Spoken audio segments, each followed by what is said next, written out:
Saturday afternoon, home from work, done a few things, had a shower, and now I'm out for a walk.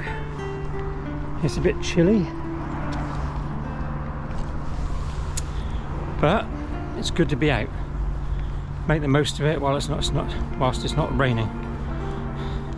So I work at Hinkley Point Power Station. It's a new build, a nuclear build, and I've been there for about 15 months. And it's about 10 square miles. The site of the site. It's a huge site, and we run a 24-hour, 7-day-a-week service that takes all the contractors around the site, within the site, and also ferry the contractors to site. You can't take your car and park up there. So we're bussing in around anywhere up to around 7,000 contractors a day, and then the driving that I do, which is inside the site, we're moving those 7,000 contractors around the site all day long. As I say, 24 hours a day. Before that I was working at the airport, Bristol Airport. It was a good job, not too bad. But I was working there when COVID hit, so I wasn't on furlough. I didn't work for quite a few months, self-supported myself. And the reason I'm now working so hard and such long hours is to make myself financially secure for moving to the Philippines. Got to have a backup plan. Must have money to fall back on for emergencies, and that's really why I set out my stall to have that date of April 2022 in my mind, so that I was able to, you know, get the money in the bank and pay all the expenses that I needed to pay to actually get my visa. Which, you know, it is what it is. So I was at the airport and we were ferrying the air passengers from the car parks to the terminal. The same that you'll find at any international airport, but that's what we were doing. I was there for about a year and then COVID set in. So before on the airport I was driving for National Express out of Avonmouth, Bristol, going to Victoria Station, coach station in London every day. Again, I was doing very early starts because it suited me. I used to be the first coach out at 1:30, and I'd be getting home around 3:30, 4 o'clock. And I did that 4 days a week. It's great, I enjoyed it, it was good. Driving a big triaxle coach. And before that I was driving coaches for tours, UK and continental, and I really enjoyed that, really enjoyed it.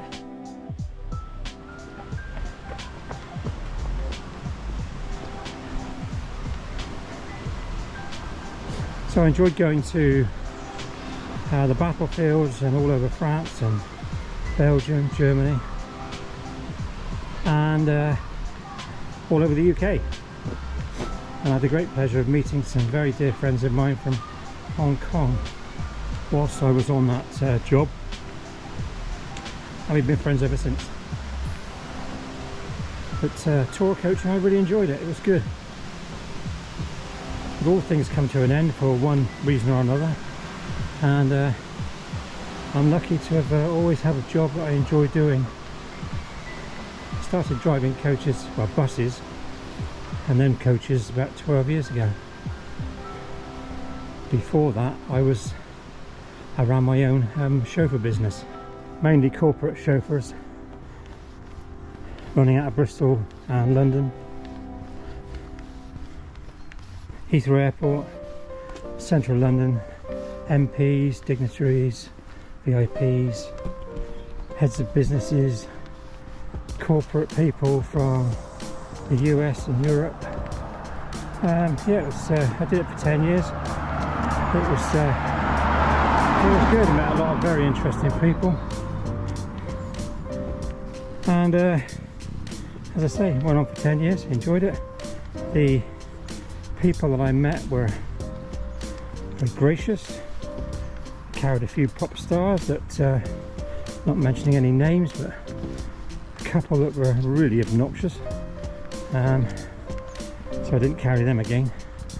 But no, by and large it was good. I was doing so many miles a year then. I was travelling about 80,000 miles a year, and yeah, after a while it became the right time to move on, and I've always moved on at the right time. So I ran a pest control company for 13 years, I think it was 13 years. I was a regional director for a national company, and that was my first real career.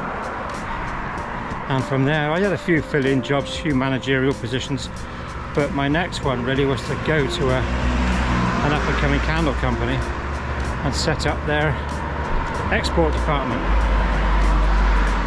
It was only a very small cottage-like industry, but I went there because I knew the boss, the guy that owned it, and in the 10 years or so that I was there, we went from a very small company to me and the boss and the workforce. I think the workforce when I went there was about 15 or so people, and when I left, or when the company again, it was sold to a big American company,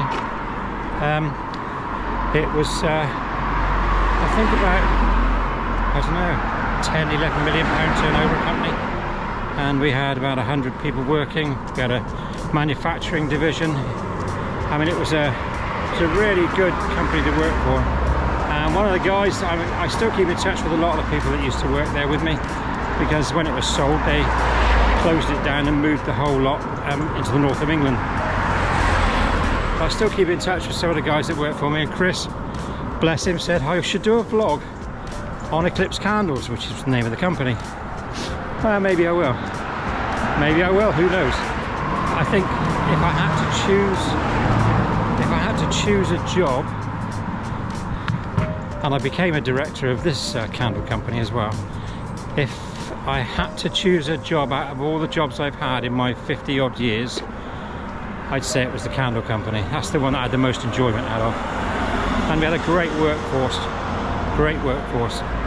and yeah, it's very successful. So without doubt that is probably well, it's not probably, it is the one that I got the most enjoyment out of. It was great fun.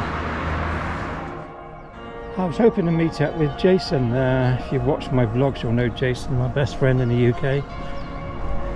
He's on a 100-mile cycle ride today. I think it's called Chalk and Cheese.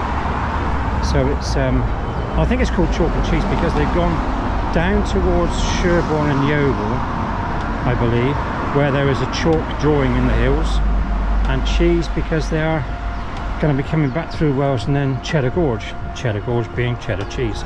So I think that's why they call it Chalk and Cheese. They were expecting to come through Wales, but I'm not sure if they've been here or they're still on their way. But at the moment I see no cyclists. I was also going to have a FaceTime call with my friend in Hong Kong, but I think that's probably not going to happen either. But at least I'm out walking, and that's the main thing.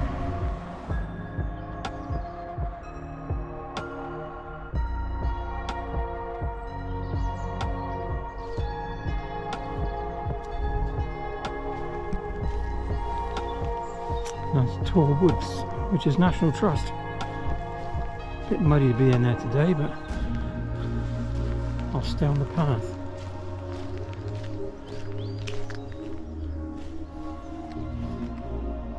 Highland cattle. The guy that owns these Highland cattle lives in the bungalow behind the big tree over there. Beautiful, beautiful animals.